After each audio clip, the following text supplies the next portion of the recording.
maksimum van 1000 liter diesel. Die rede is hoekom ons nog redelike goeie reën kry. That's the type of cover we're looking at, so it's natural. When the disease gets to those areas. Riversdale, Landbouskou,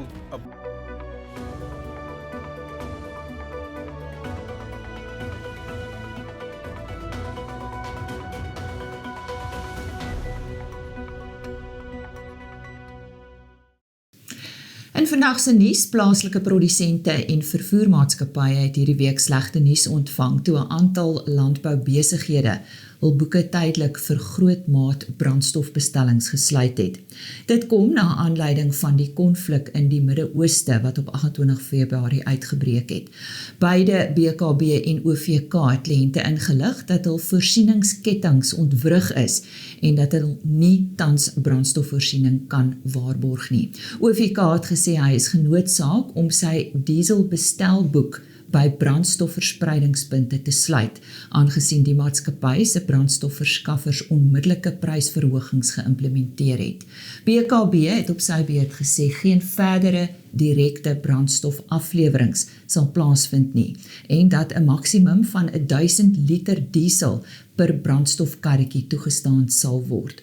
Pomppryse sal in ooreenstemming met bykomende koste gehef word. Die kwessie was ook een van die hoofbesprekingspunte tydens van dese week se Graan SA Kongres.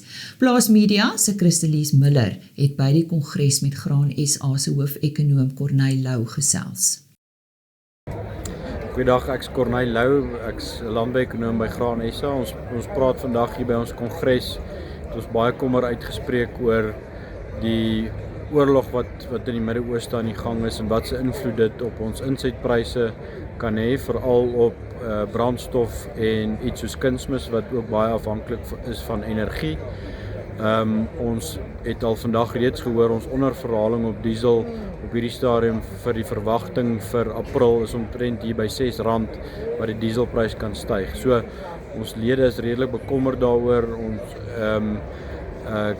kry redelike ek wil sê aansporing van agente om so gou as moontlik diesel in die hande te kry. Baie produsente kry boodskappe dat die dieselprys al reeds hoër is as wat hulle voorheen betaal het. So ek dink in so 'n omstandigheid wil ons vir ons lede vra om te probeer terugsit en al die inligting te bekom voordat vinnige besluite geneem word. Ek dink dis belangrik. Ek meen die prys gaan moontlik heelwat skerp styg in April om te kyk by jou brandstofverspreider of jy genoegsame diesel teen die regte prys nog steeds in die hande kan kry. Maar ons wil ook ons lede bedag maak daarop dat daar is agente wat ook voordeel wil put uit hierdie geleentheid en versigtig te wees vir sulke opportuniste. Veral wat dit kunsmis aanbetref, daar is maatskappye wat genoegsame voorraad alreeds in die land het en hulle hoef nie daai styging onmiddellik deur te gee aan die verbruiker wat reeds, ons produsente is reeds in 'n winsgewendheidskrisis. So dit is belangrik om vennote in die bedryf te wees. En dit was Corneille Lou, hoofekonoom by Graan SA. The conflict in the Middle East is also taking its toll on South African farmers and exporters. According to the Cape Town Chamber of Commerce and Industry, some shipping from Cape Town to or through the Middle East has been suspended. The Chamber's president, Jacques Moorman, says ship diversions have increased by 112% since the beginning of March, extending shipping times by 10 to 14 days. Fuel and insurance costs are also increasing significantly. The fruit industry has been hard hit, and according to Hoardgrow, the impact on apple, pear and stone fruit exports is significant. Hoardgrow's trade and market manager Jacques de Prier says a total of 675,000 cartons of stone fruit and 900,000 cartons of apples and pears are already at sea, with alternative markets oversaturated and prices under serious pressure. The South African table grape industry is also feeling the impact. although it is less severe as the market is not as big. SATI CEO Misha Peterson says only 4% of the 2024-25 production was exported to Middle Eastern markets. Intussen blyk dit dat daar 'n welkome wapenstilstand in die melkbedryf heers. Dit volg nadat die Melkprodusentenorganisasie en die Suid-Afrikaanse Melkprosesseerdersorganisasie op 25 en 26 Februarie tot 'n vergelyk rondom die statutêre heffing op suiwelprodukte ooreengekom het. Professor Herman van Skalkwyk, 'n bekende landbouekonoom en voormalige rektor van Noordwes Universiteit se Potchefstroom kampus, het as bemiddelaar opgetree in opdrag van die minister van Landbou. Na afloop van die gesprek het die MPO en SAMPRO in 'n gesamentlike verklaring bevestig dat beide organisasies saamstem dat 'n groot behoefte aan 'n gekoördineerde en volhoubare benadering bestaan. Die partye het ingestem tot beter samewerking om biosekuriteitsrisiko's en ander sake van gedeelde bedryfsbelang aan te spreek. SAMPRO het op 5 Maart 'n nuwe statutêre heffingsaansoek by die minister ingedien. South Africa's agribusiness confidence fell sharply in the first quarter of 2026. According to Agbiz and the Independent Development Corporation's Agribusiness Confidence Index, the local sector's confidence fell by 18 basis points to 49. This is its lowest point since the third quarter of 2024. Wandile Sihlobo, chief economist of Agbiz, attributes the decline mainly to livestock disease outbreaks. The spread of foot and mouth disease has placed enormous financial pressure on the cattle industry, while African swine fever has further crippled the pig industry. Lower international prices for agricultural commodities such as sugar and wheat have also had an impact on market sentiment. Sihlobo says there are also concern about the impact that the conflict in the Middle East will have on fertilizer prices. Die Landboumasjinerie Assosiasie sê in sy jongste verslag dat 669 trekkereenhede in Februarie verkoop is. Dit is 5% meer as in Februarie laas jaar. Daarmee saam is 31 stropers verkoop, wat 12 meer is as laas jaar. Die assosiasie meen dat die marksegment positief bly en dat die somer gewasproduksie moontlikhede goed lyk. Dit lyk asof trekkerverkope vir die jaar min of meer gelykstaande aan 2025 se verkope sal wees, hoewel die huidige syfer vir die jaar tot dusver 8% hoër is as laas jaar.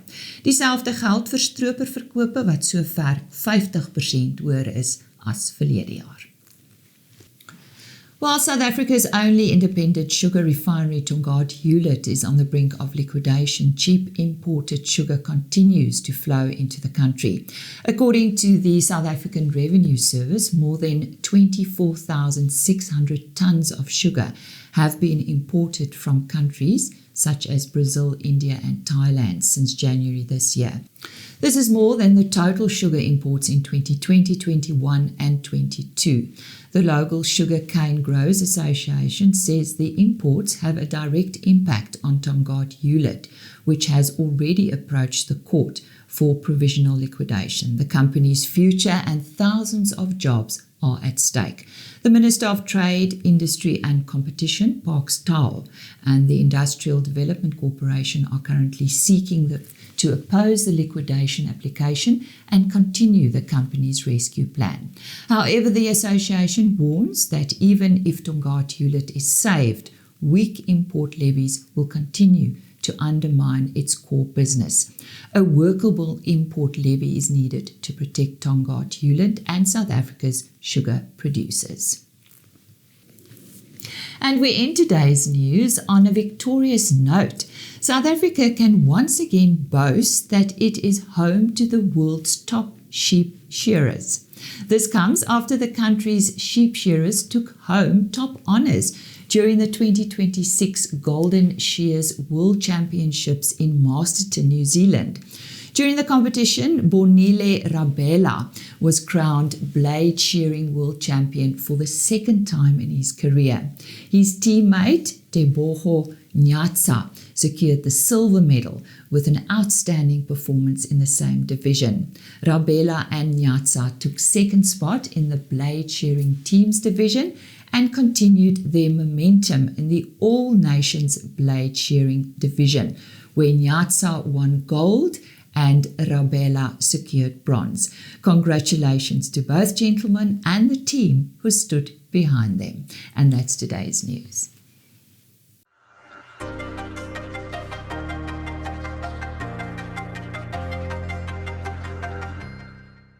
Ja, ons moet dan kyk, is daarom al hier amper die helfte van Maart, so dit begin daarom kouer of koeler word, stel dit so. Ek wil eintlik praat oor die lekker reën wat voorgekom het, wat regtig waar baie wyd gereën het. Hier in die Vrystaat kolle hier naby Deelsel, wat tot 120 mm op een nag gehad het, en baie plekke hier rondom Bloemfontein, maar dan ook verder Noordwes het daar plekke swaar reën gekry. Die Oos-Kaap het ook reën gehad, maar nie regtig waar nog baie goeie neerslag nie. So elke keer hou dit daarom die veld in die lewe. So ons is baie bly daaroor, maar soos jy reg sê, dit word koeler en die groeityd van ons veld, die weiding, begin ook nou verbygaan. Kyk ons 'n bietjie na wat voorlê. Die La Nina verskynsel wat ons nou al 2 maande gelede gedink het, gaan begin opklaar, is nog steeds in die gang. En dit is een van die redes hoekom ons nog redelike goeie reën kry, maar ook dat daar nog 'n redelike klompie reën op pad is. So hierso van omtrent die 12de, 13de, 14de, so dis al hier by die naweek, kan ons oor groot dele van die somerreënvalgebied begin reën kry. En dit lyk of dit vir 'n hele tydjie kan aanhou, amper elke dag reën, tot hier by die 24ste Maart. So 'n redelike goeie reën wat nog voorlê. En dit is ook nie uitgesluit, soos ons genoem het met die La Nina, dat ons verder reën hier na April en Mei maand ook kan kry nie. So dit is vir die somerreënvalgebied. Die winterreënvalgebied minder gunstig. Ons sien vir hierdie volgende ten minste 3-4 weke, maar baie min reën. Dit lyk nie of daar veel koue fronte gaan wees nie. So die temperature behoort ook nie so te daal nie, maar in terme van reën lyk dit nie goed vir die winterreënvalgebied nie. En ook vir die bietjie meer langer termyn. So vir die volgende 2-3 maande lyk dit maar redelik taai vir die winterreënvalgebied. Ons het 'n bietjie oor lae temperature gepraat, maar hierdie week ongelooflike hoë temperature in die winterreënvalgebied. Ons sien daar by Vredendal die gedeeltes tot 47 grade. Gedeeltes daar in die wynlande, Parel en die 43 grade. So baie hoë temperature, maar dit lyk daarom of dit 'n bietjie gaan begin afkoel hierso van die 18de se kant af. So ja, so hierdie tyd van die jaar, maar baie wisselvallige weer. Een dag koud, volgende dag warm, maar dit lyk ten minste of hier reën op pad vir die somerreënvalgebied.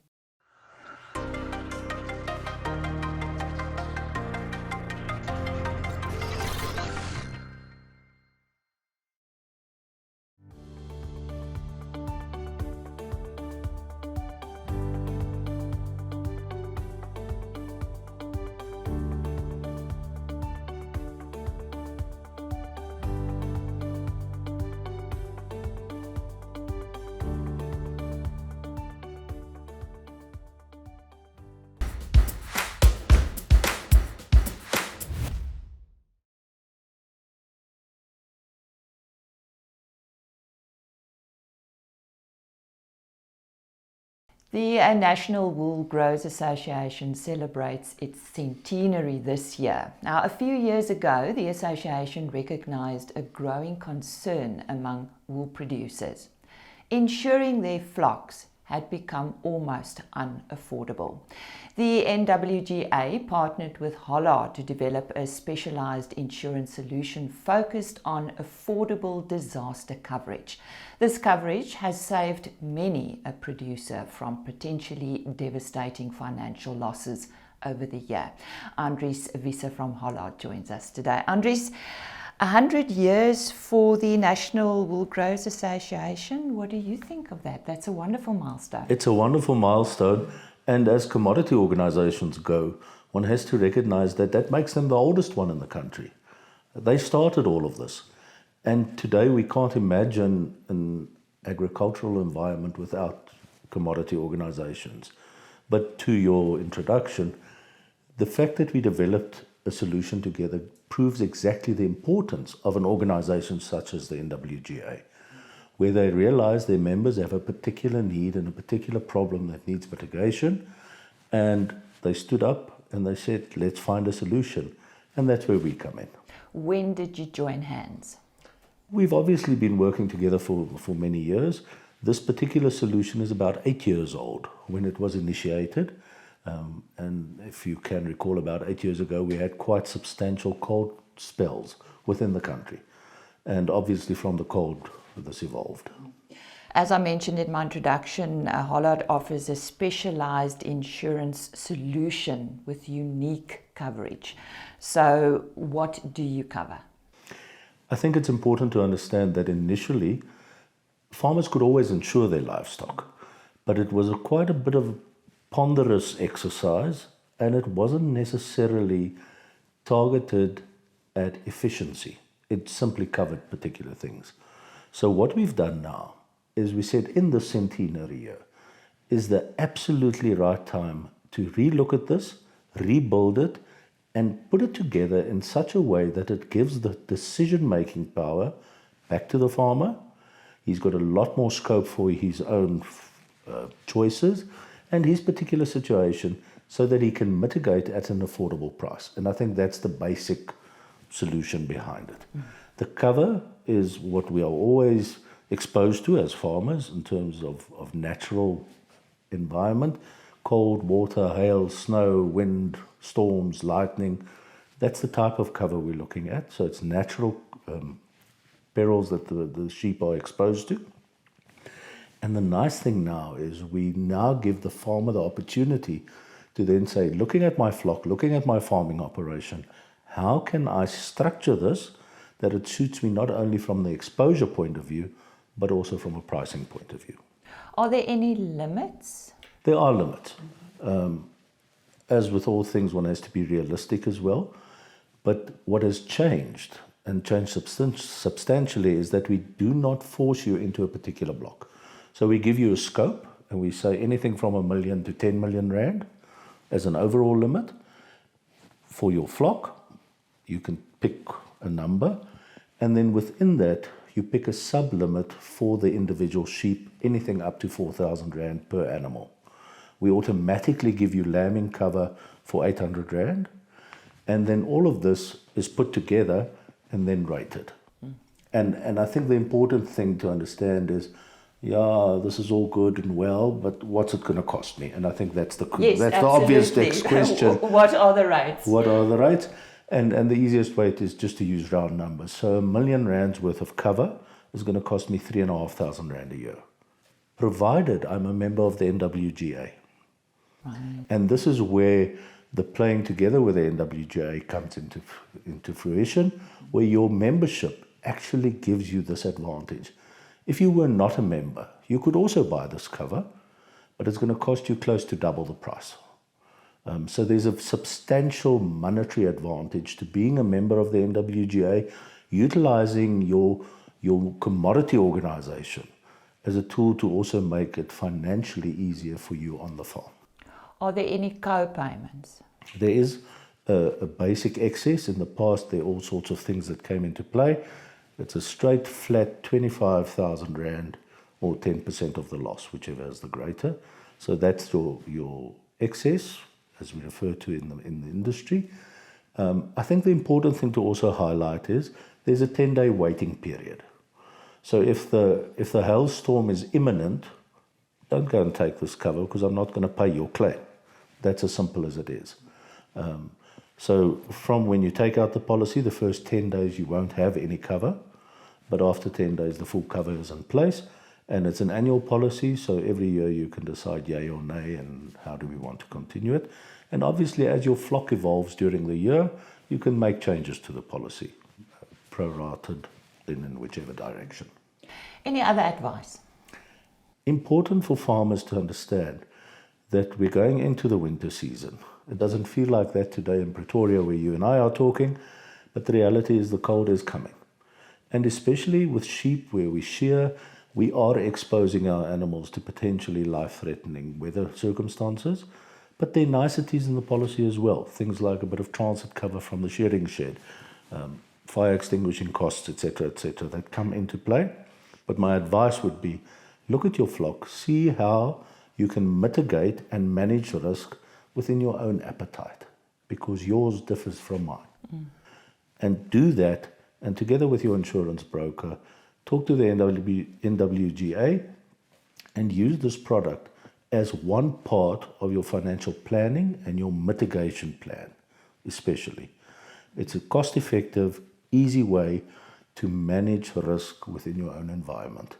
And I think any way in which a farmer today can manage risk and mitigate it is absolutely the thing to do. Andries, but we live in 2026. We've just heard what the budget will consist of in the next year. And we often hear the word underinsure. Perhaps you've got advice as far as this is concerned. We use other terms as well, you know, a bit of anti-selection, because you think it's only going to be this big and then I'm going to be all right. Underinsurance is simply, if I've got 1,000 sheep, I need to insure 1,000 sheep, because worst case scenario is what I'm farming against. I want to risk certain things within my farm, but I do not want to expose the whole farm, as it were. I don't want to bet the farm. So if you insure the full value of what you're dealing with, in the event of a loss, you'll be commensurately insured. If you don't, then we have those situations where my loss was 10,000 Rand, but I'm only getting 5,000 Rand type of scenario. And underinsurance is probably the single biggest reason that insureds, farmers, clients in general, get cross with insurers. But it's because there was a short-sighted decision initially to not insure everything. What this product does is, because of the rating being very sharp, being literally as cheap as you can do this, the reality is that it puts you in a position where you don't have to risk being underinsured if you do it properly. Well, this is a product and an agreement between Hollard and the National Wool Growers Association. For our wool farmers, you have to be a member of the NWGA. If you want the cheap rate. If you want the cheap rate, but you can still insure. If you're not a member, you can still insure on this basis, but you're going to pay double. Right. That is Andries Huse from Hollard giving us more information on insurance for the winter to come.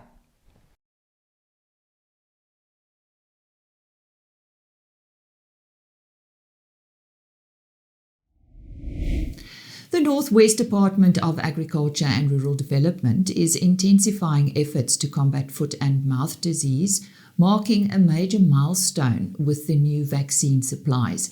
MEC Madoda Sambata launched the province's vaccination rollout strategy on the 4th of February at the Potchefstroom College of Agriculture. Plus TV's Christelise Miller attended. Doctor, and then in terms of the vaccination self, what's the high risk areas in Northwest and that you are focusing on now? As it is now, it's actually spreading throughout the whole province. The latest spread that is noticeable is more towards the west, towards the Dr. RSM. That's the most active area of spread, and also in Bujanala there's been very many active cases in that area. So when we're distributing the vaccine, that's the area that we want to target first.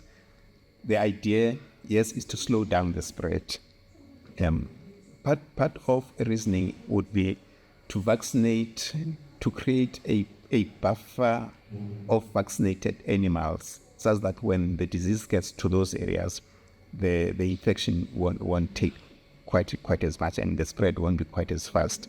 But the strategy is to focus on those areas, together with creating a buffer to protect the buffalo herd. That is very critical. We have a good number of disease-free buffaloes in the province, and we would love by all means to avoid or prevent any infection to spill over into those farms. And the department and the veterinary services in Northwest, you are set, you have the manpower, and you're dedicated to the rollout. Definitely, we've created a whole rollout plan, starting with all the infected farms first. And for each infected farm, there's a person allocated and a date on which they're going. The dates might change depending on circumstances, but we have a whole rollout plan for all districts and all farms that have been reported, which are our high priority, high risk farms. And it's still important, Doctor, and that I assume is your message to farmers out there. Please, if you suspect FMD outbreak in your herds, report it. Very, very important. The reason it is important is if we have to fight the disease, we have to cover the whole ground. And it's like not leaving a stone unturned. We have to cover. Every single case must be reported so that it be attended to. Otherwise, we're leaving a pocket or a source of reinfection. And Doctor, my final question, communal areas, vaccination in these areas are a priority as well, and you can handle it. We can handle it, you mean in terms of capacity? Yes, communal areas are handleable because we have a very cooperative farming component in communal areas. When you call them for vaccination to a central place, we get 100% responses. So it's a technique that works very well because we tend to cover more ground with cooperation alone. Thank you, Doctor. Is there anything else that you would like to add, a message to farmers? That farmers must just be on the lookout. The vaccination program has kicked off today. In fact, it kicked off already by Friday, and that farmers must be in touch with local state vet offices. They will get a plan of when the dates for vaccinations are going to come.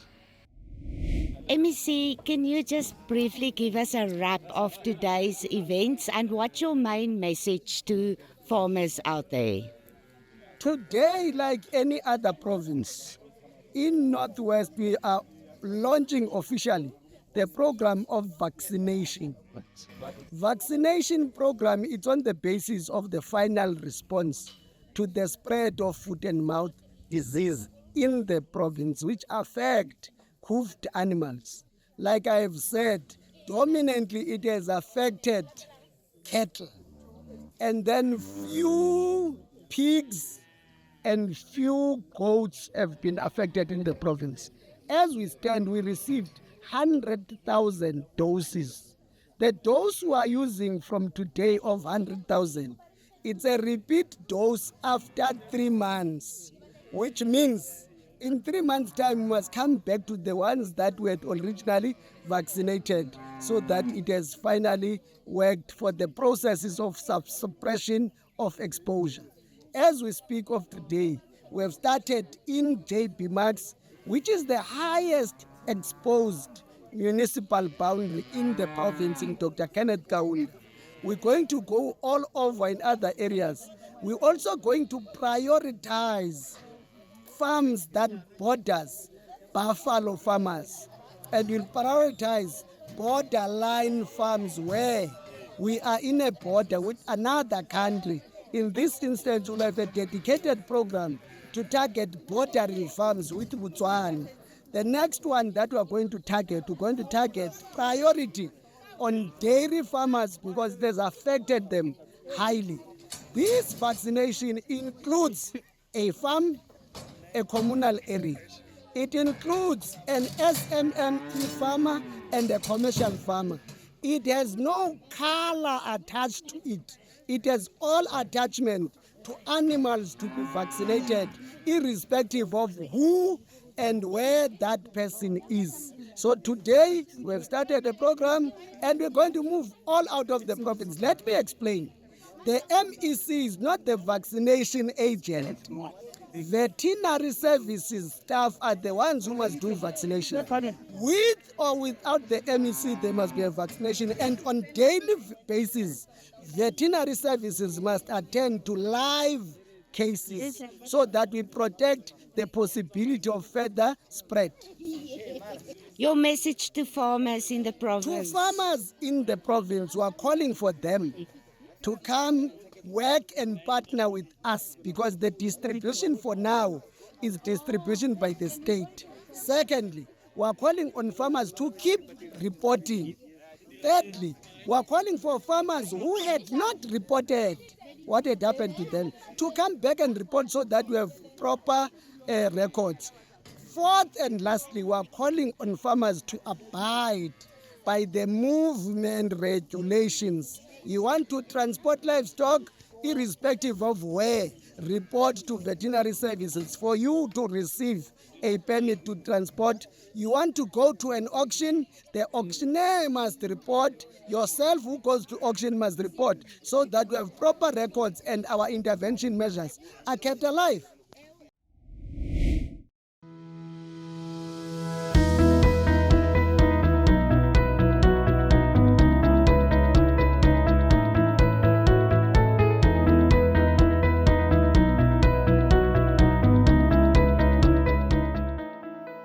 Ek is Pieter Haal, lid van Riversdal Landbouskou se uitvoerende komitee. Ons het vanoggend 'n heerlike skoukuier beleef. Dit was baie suksesvol geweest, 'n lekker groot hoeveelheid mense wat bygewoon het. Ons hoofsprekers was vanoggend minister Ivan Meyer en prof Abel Esterhuizen van die Universiteit Stellenbosch. Prof Abel het gepraat oor die nuwe wêreld rangorde en beleid en hoe dit ook in ons landbou inskakel. Dit was baie interessant geweest. Ons was bevoorreg met daai praatjie en toe het minister Ivan Meyers ook gepraat oor die belangrikheid van ons plaaslike munisipaliteite en ook die proaktiewe beskerming van die back and closure wat uitgebreek het die afgelope tyd hier naby ons. Ek dink as ons terugkyk daarna kan ons sê dit was 'n baie suksesvolle oggend en ja, ons mense het dit baie geniet en ons sê dankie vir hulle bydrae wat hulle gelewer het vanoggend. En ja, ons hoop dat die res van die skoue baie suksesvolle dag sal wees vandag. Ja, so ek is professor Abel Esterhuizen, ek is verbonde aan die fakulteit Kruiskunde van die Universiteit van Stellenbosch. Ek dink as ons praat oor ons buitelandse beleid, is daar 2 spanningslyne wat ons moet optel. Die eerste spanningslyn is waarskynlik die spanningslyn wat loop tussen die ANC se belange en die nasionale belange, die landsbelang. En daar's 'n spanningslyn wat daar lê oor die vraag wat is in ANC belang, wat is in landsbelang. Maar dan is daar ook 'n spanningslyn wat loop tussen ons land se politieke belange en ons land se ekonomiese belange. En China is op 'n manier 'n gevalle studie vir ons in die verband, omdat ons regering baie sterk politieke belange met China bevorder. Maar as jy dan na die ekonomiese omgewing toe gaan, dan vind jy dat ons ekonomies belyn is met Europa en die VSA en dat ons eintlik op 'n negatiewe handelsbalans loop met China. Met ander woorde, hulle voer baie meer uit na ons toe as wat ons uitvoer na China toe. En op 'n manier is China eintlik verantwoordelik en speel 'n groot rol in die groot mate van deindustrialisering wat ons ook in Suid-Afrika sien. Die feit dat ons nie meer staal produseer nie, die feit dat van ons fabrieke toemaak in Suid-Afrika en dit hou tot 'n groot mate toe verband met ons verhoudinge met China. So as jy na landbou in Suid-Afrika kyk, is daar 'n paar goed wat uitstaan met die landbou in Suid-Afrika. Die een is natuurlik die sistemiese probleme in terme van water, ons padnetwerk, ons elektrisiteitsnetwerk wat die landbou gaan affekteer. En dan natuurlik arbeid. Arbeid is 'n geweldige probleem in die landbou. Enerzijds omdat ons mekaniseer, maar anderzijds ook omdat ons arbeidsbevolking besig is om oud te word in die landbou en die vervanging daarvan en die vervanging van ons intellektuele kapitaal is belangrik. En dan 'n derde faktor dink ek wat mense baie klem moet opplaas is die landbouregering in Suid-Afrika, die feit dat ons van die staat se kant af goeie regering verwag en ons dit nie altyd kry nie, veral in die noordelike provinsies dat ons sogenaamde agricultural governance problematies is. Ivan Meyer, Weskaapse minister van Landbou, Ekonomiese Ontwikkeling en Toerisme, en ek is vandag hier by die Riversdal Landbouskou, 'n wonderlike geleentheid. Ek het ook vandag met die boere bietjie gesels oor hoe die Weskaapse regering back and closure hanteer. Ons weet, dit is 'n nasionale ramp en hier in die Weskaap het ons 'n 21 plan ter tafel gelê, bespreek met die boere oor hoe ons aggressief back and closure wil hanteer. Ons het ook nou 'n tolvrye nommer geloods, ons het ook 'n beheerkamer gevestig by Elsenburg. Ons doen ook gereelde padblokkades, ons het ook back and closure, stop and go aktiwiteite reg oor die Weskaapse regering, maar vir my belangrik. Ons moet almal saamwerk om back and closure hier te hanteer en te beveg in die Weskaap, want dit is 'n 13.5 miljard rand se besigheid en 50.000 mense is werksaam in hierdie bedryf. So vir my, eerste belangrik, absolute biosekuriteit op die plase. En daar in die informele gebiede waar die diere so rondloop, vir my is dit 'n baie belangrike prioriteit om daardie diere ook in te ent, soms as 'n voorkomende maatreël. Ons staatsveeartse besoek daardie gebiede tans, wanneer ons kliniese simptome sien, doen ons 'n monster, ons stuur dit na die laboratorium toe, maar ek kan nie wag vir die uitslag van daardie laboratoriumtoetse nie. Ons doen onmiddellik in daardie informele gebiede, ons vaksineer onmiddellik. Die back and closure vaksine wat ons daar toedien, maar vir my is dit belangrik. Ook onmiddellik 'n kwarantyne 10 km en ons maak seker dat daardie diere nie verder rondloop nie, want vir ons is dit belangrik om veiligheid, dieregesondheid hier te beskerm, want dit is 'n baie belangrike bedryf, maar vir ons is dit intens. Elke dag hier in die Weskaap moet ons hierdie back and closure beveg. En ek het baie goeie samewerking met die rooivleisbedryf, RMIS, as ook die plaaslike munisipaliteite wat help met die munisipale verkeer, die provinsiale verkeer, padblokkades. Maar hier by hierdie Riversdal Landbouskou was hier geen diere nie, want hulle besef die ernstigheid van back and closure. Maar alle voertuie wat hier ingekom het, was ook daar bespuit, gedip en seker gemaak dat die grootste back and closure nie hier uitbreek nie, maar dat daar voorkomend opgetree word ten opsigte van biosekuriteit.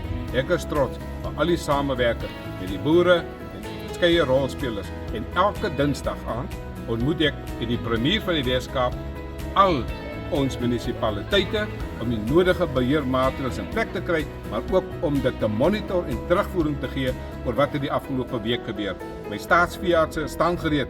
Ons privaat veeartse kan ook nou betrokke raak by hierdie aktiwiteite, want ons het almal se hulp nodig. Baie dankie vir almal se ondersteuning. Om eiers uit te staan is op 6 eiers in 'n klas of 3. En hulle moet alle 3 dieselfde grootte wees en dieselfde kleur. Dan kry jy 'n wit eier, 'n cream, light brown, dark brown. En dan kry jy nou die blou eiers.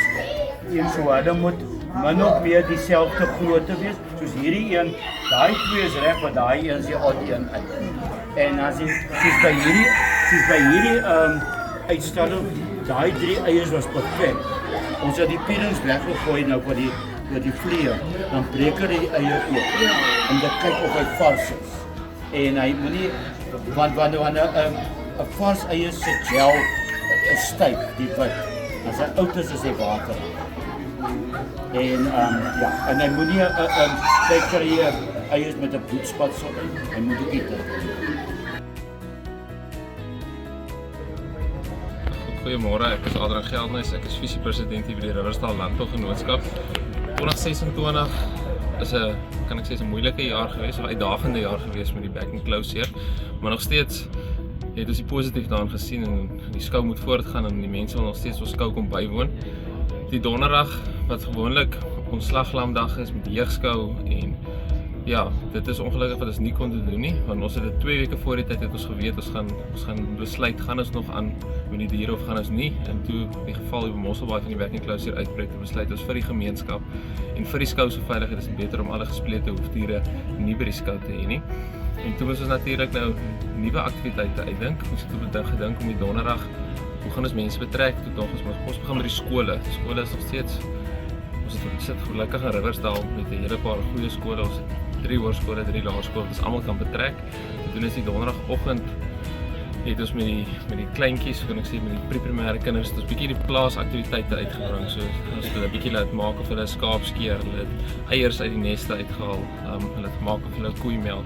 En ek moet sê dis nogals bevredigend om te sien as jy nie diere het nie, maar die gesiggies, daai kleintjies se gesiggies, hoe hulle dit geniet het ook. So hierdie nuwe aktiwiteit het eintlik gemaak dat al het ons volgende jaar weer diere, ons nog steeds hierdie aktiwiteite vir die kinders moet doen. En toe die Vrydag het ons vir van ons hoërskoolkinders het ons besluit by die skaapafdeling, kom ons vertel 'n bietjie van die rasse, kom ons wys vir hulle hoe lyk die verskillende rasse se wolle, wat doen ons in die bedryf met die wolle, wat is die interessante gedeeltes van wol wat almal nie weet nie.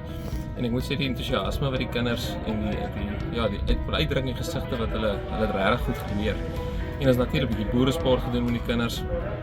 En vir 'n slag was dit baie lekker. Ek dink is goed wat doodloop by die landbouskou. Dit is nog so deel van die landbou. En ek dink alle kinders doen dit mee en dit was nog ons regtig lekker om te sien. Ons het 'n bietjie vir die plaaswerkers ook betrokke, vir hulle kursus aangebied.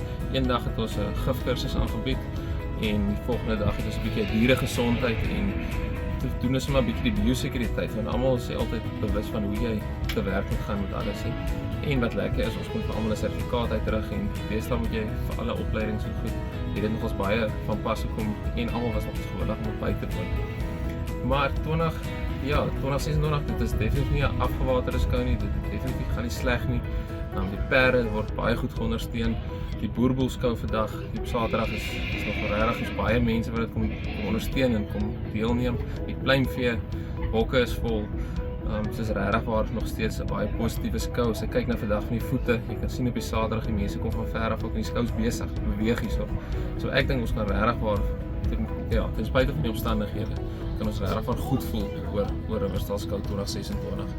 Uitdagings het ons oorkom. Ek dink ons is bestuur en almal op die komitees, veral alle afdelings, algemene afdelings, almal het regtig waar moeite gedoen om nog steeds dit lekker te maak vir die mense hierso.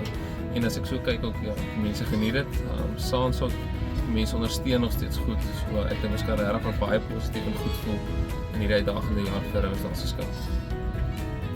Ek dink almal kan met my saamstem dat ons skougronde is regtig waar in 'n uitstekende, as ek kan sê, kondisie en toestand. Hier word regtig waar baie belê in Riversdal se skouterrein. Ek dink as almal 'n paar jaar terug hier was, veral kom ons vat na COVID tyd toe gewees. Die veranderinge wat van COVID tyd na nou toe gekom het hier by Riversdal skougronde is as ek kan letterlik sê dis miljoene rande wat hier teruggeploeg word in die skou. Net die geval van die geboue, hier is baie geboue en die instandhouding op die geboue kos 'n klomp geld. So ons is regtig waar dankbaar vir almal wat ons skou kom ondersteun en ek dink almal kan sien dat alles wat hier uitgegee word weer teruggeploeg in die skouterrein. Ons skouterrein is regtig waar een van die mooistes en ek nooi mense uit om te kom kyk en te kom kuier vir ons. Al is dit skoutyd, ek kom kyk in hierdie jare binne hoe mooi dit is en hoe besig ons nog steeds is om hierdie plek te onderhou. Dit is regtig waar een van ons trotse instansies hier op die dorp en is lekker om te kan sê dat boere en dorpenaars almal is trots op hierdie Riversdal se skougronde en die beeld daarvan as mense net die indruk hier duidelik kan sien. Wat lekker is hier van Riversdal skou en kom kyk gerus van die maandag tot die donderdag. Van die maandag donderdag is die skou voorberei. Almal is betrokke hier by die skou. Van die munisipaliteit, van ons plaasmense, van die dorpsmense, almal is letterlik betrokke hierso. En dan die donderdag tot die Saterdag, ons bied iets vir elkeen. Jy hoef nie te boer nie, jy hoef nie iets van landbou af te weet nie. Kom na die skou toe en jy sal iets wees vir jou om te doen.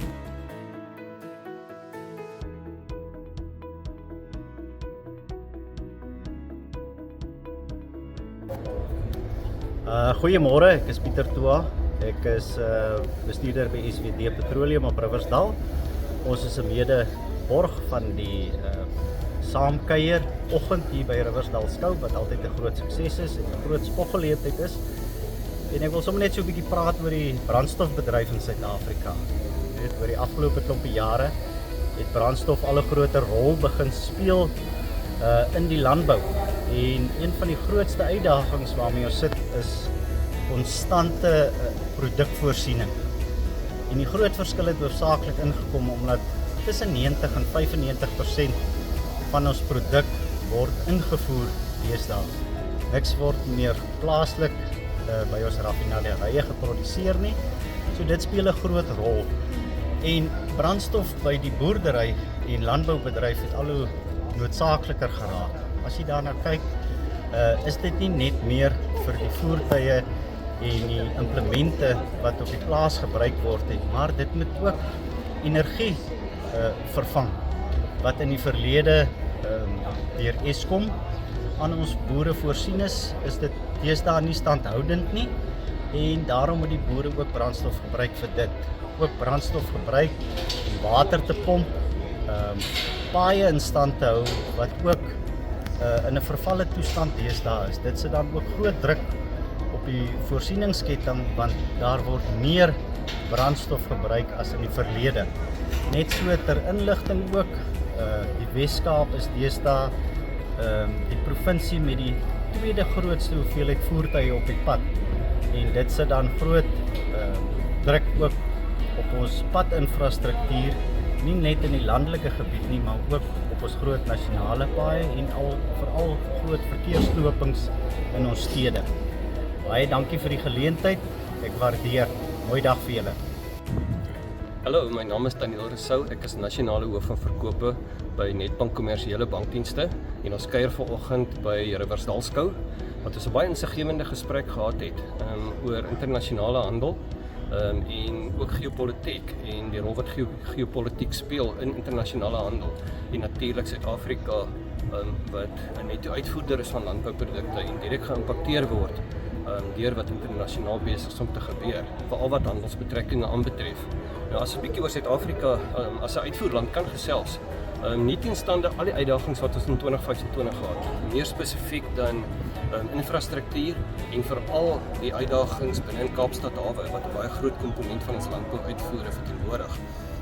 As 'n uitvoerhawe het Suid-Afrika eintlik 'n rekord uitvoersyfers gewys.